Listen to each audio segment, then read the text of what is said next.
Batista's Regime by Juliea, and Damien. Ruben Fulgencio Batista Zaldivar was born in 1901 in Baines Oriente, eastern Cuba. He was the son of poor rural folks. His father worked as a sugar worker, and his mother died when he was only 14 years of age.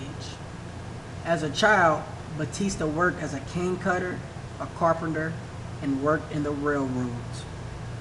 In 1921, Batista joined the Cuban Army as a private, and by 1928, he was promoted to sergeant stenographer. In 1933, Batista seized power after being shunned by the Havana high society. Cuba was hit by the World Depression, and on August 12, 1933, Gerardo Machado's government was overthrown. Batista had United States support when his provisional government replaced that of President Gerardo Machado's dictatorship. Batista pushed for Ramon Garou Martin to be president in September, and he made it happen. In January 1934, Batista, using help from his shrewd use of politics and military force, forced out of office many of his initial collaborators, including President Garou. Batista exercised de facto and de jure during his dictatorship between 1944 and 1952. On January 14, 1934, Batista forced Provisional President Ramon Garou San Martin to resign, and he appointed Carlos Mineta to the presidency. Batista had president puppets. He ran from the country from the background, using Carlos Mendieta, Jose Barnett, Miguel Mariano Gomez, and Federico Laredo Bru. With the support of the U.S. government, Batista established himself as Cuba's strongman. From 1934 through 1940, he served as chief of the armed forces, while various civilians occupied the presidency for short terms. These puppet presidents did not always agree with Batista, so they were successfully removed from office by various means. This corruption continued for over 30 years.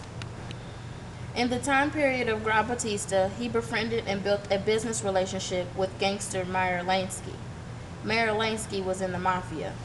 Batista's regime was very violent.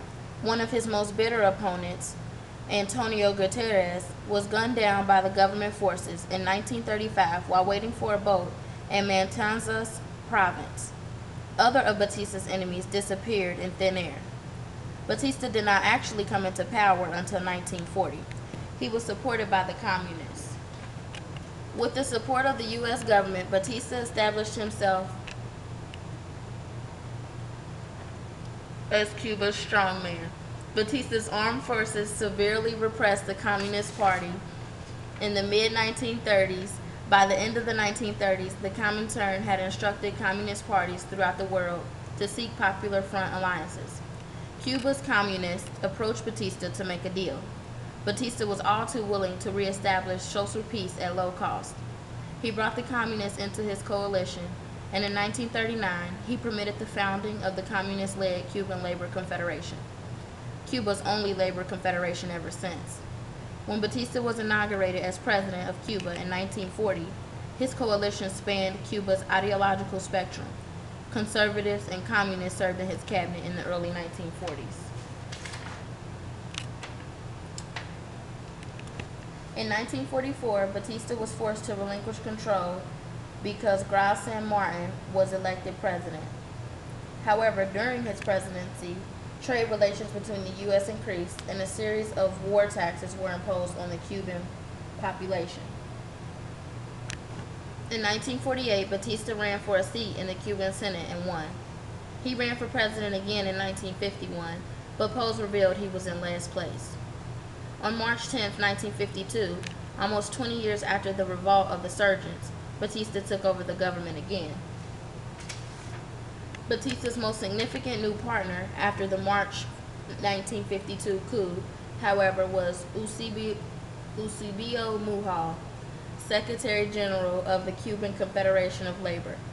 Mujal was the Autentico Party labor politician who, with Prio's backing, had seized control of the Labor Confederation from the Communists 5 years earlier.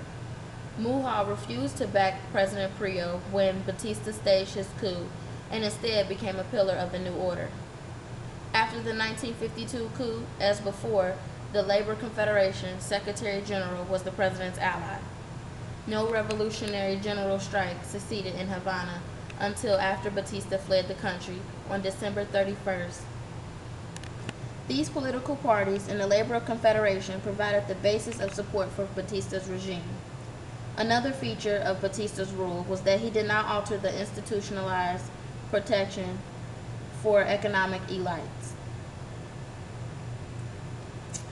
The elites retained access to and control over important chunks of the state. After his 1952 coup, Batista further reassured the economic elites by creating a consultative council of 80 members to replace the Congress. Batista was again elected Cuban president, but Carlos Pio Socorros became president shortly after. This revolt was 3 months before the election, and he was sure to lose. Also in the running in the election, but for a different office, was Fidel Castro, a young lawyer who would last overthrow Batista.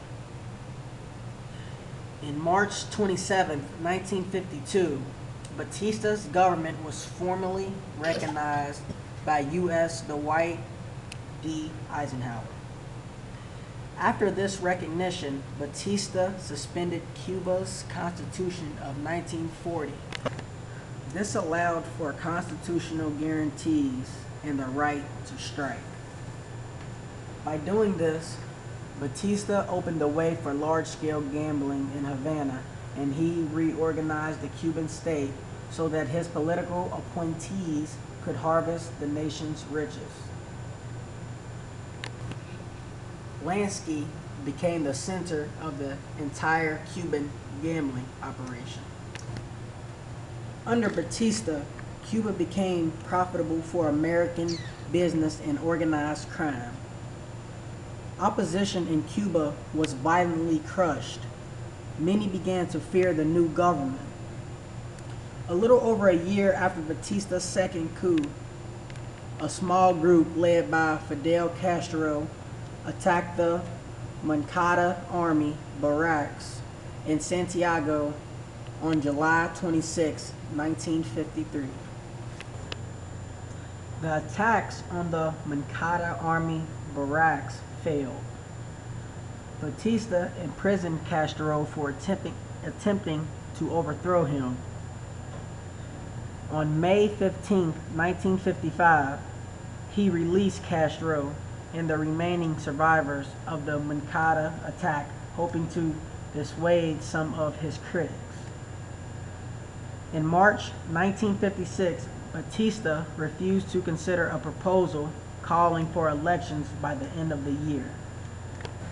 After the regime's collapse in 1959, General Tabernia Dawes held Batista responsible. Tabernia noted Batista's, in quotes, centralizing urge to control everything, and charged that Batista had, in quotes, sown disorder, lack of discipline, and unhappiness with his favoritism and promotions. Batista continued to rule with an iron fist throughout his term as dictator until he was overthrown on January 1st, 1959 by Fidel Castro. Batista then died on August 6, 1973 in Estoril, Portugal, of a heart attack. Even after his death, it is worth emphasizing that much about the Batista's regime collapse is best understood as derived from its essential characteristics, which made it incapable of resisting the revolutionary forces. The regime lacked an ideology Indeed, it even lacked guiding ideas of a general sort other than the goal of generating prosperity. Batista has succeeded in deprofessionalizing the officer corps of Cuba's armed forces.